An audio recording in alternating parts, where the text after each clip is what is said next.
Assalamualaikum warahmatullahi wabarakatuh. Bismillah, alhamdulillah, wassalatu wassalamu ala rasulillah. Asyhadu an la ilaha illallah wa asyhadu anna muhammadan abduhu wa rasuluhu la nabiyya ba'dah.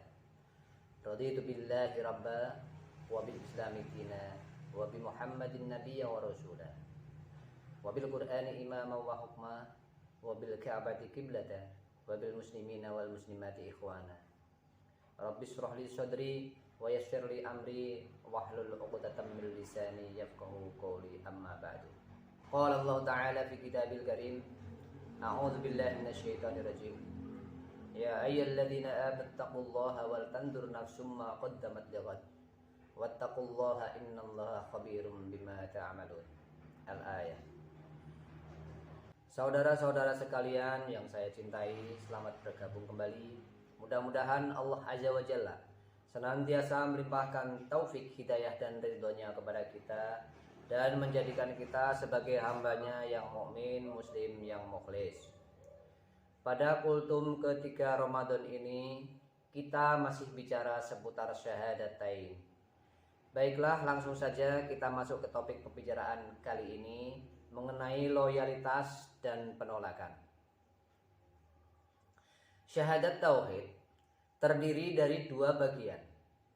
Bagian yang pertama terdiri atas kalimat nafi, yaitu la yang berarti tidak, dan manfi, yaitu ilah yang dinafikan atau yang ditolak. Bagian kedua terdiri atas isbat, yaitu illah yang berarti kecuali, yang punya tugas untuk mengukuhkan, dan musbat, yaitu Allah yang dikecualikan atau dikukuhkan. Dengan demikian, la ilaha illallah berarti menolak segala ilah berupa apapun dan dalam wujud apapun, dan hanya mengakui satu ilah, yaitu Allah.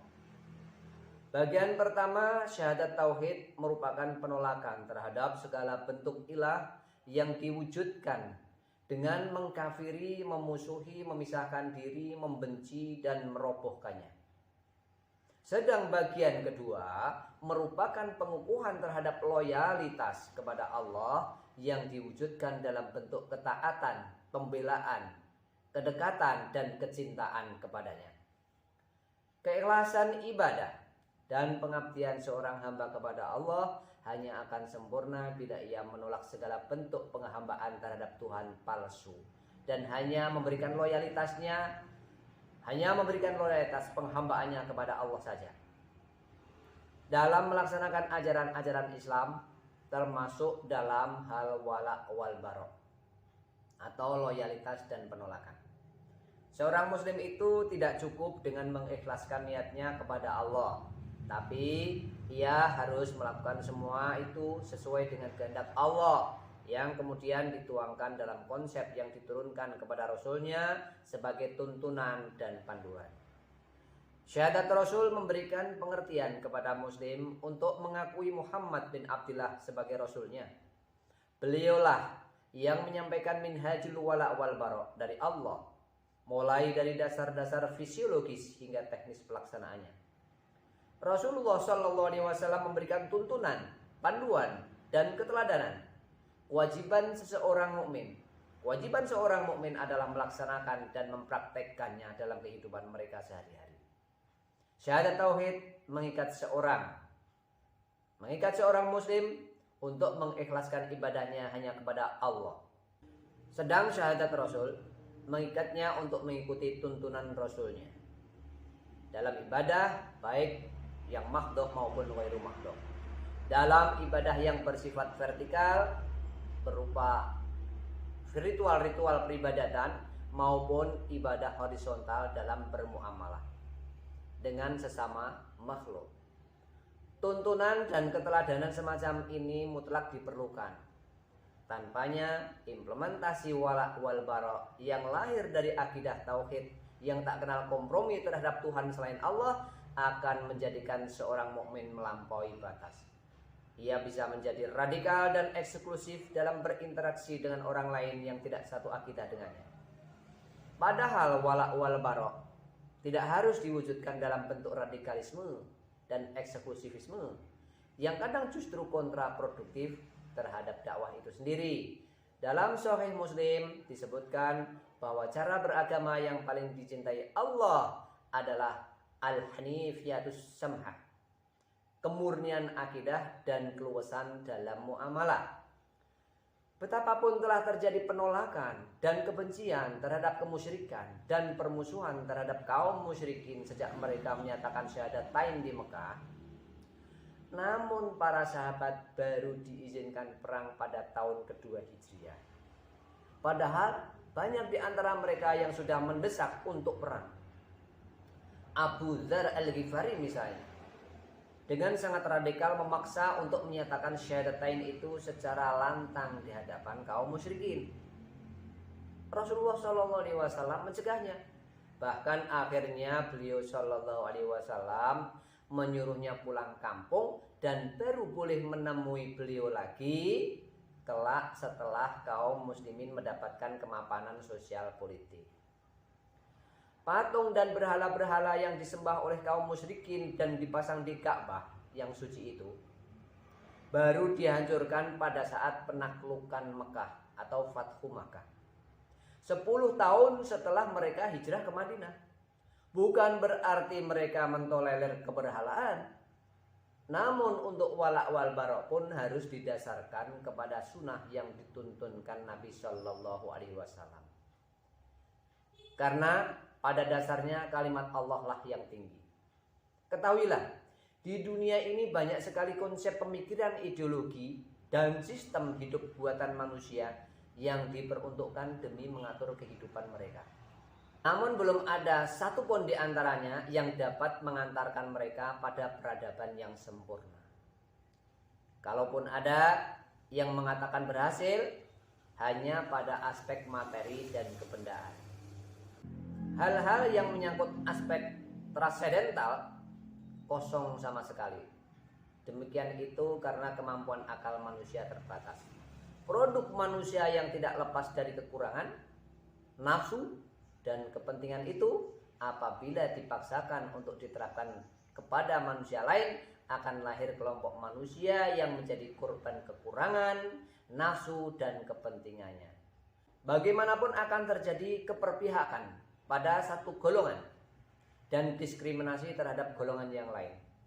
Betapapun mereka meneriakkan demokrasi dan menegakkan hak-hak asasi manusia, standar ganda dalam melihat HAM dan menerapkan demokrasi ala manusia atau jahiliyah, itu sangat nyata kita saksikan di pentas politik dunia modern dengan tatanan dunia baru yang mereka paksakan.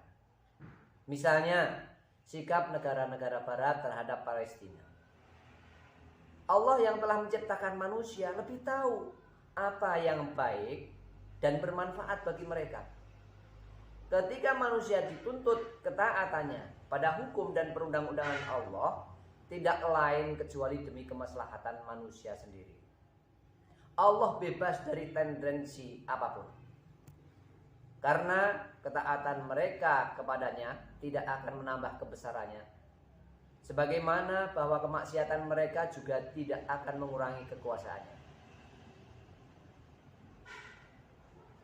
Demikian pula Allah lebih mengetahui kelemahan dan keterbatasan manusia. Maka Dia Subhanahu wa Ta'ala menurunkan petunjuk berupa wahyu yang disampaikan kepada para nabi dan rasul. Petunjuk yang Allah turunkan kepada para nabi dan rasul sebagai pedoman dan tuntunan hidup bagi umat manusia itu selanjutnya disebut Islam. Ada banyak perbedaan yang sangat mendasar antara sistem Islam dengan sistem-sistem lainnya. Perbedaan-perbedaan itu diantaranya: 1. Perbedaan dasar. Islam didasarkan kepada syahadatain, sedang selain Islam didasarkan kepada pemikiran-pemikiran jahiliyah. Akidah melihat hanya ada 2, hitam atau putih. Bahasa tegasnya Islam atau jahiliyah.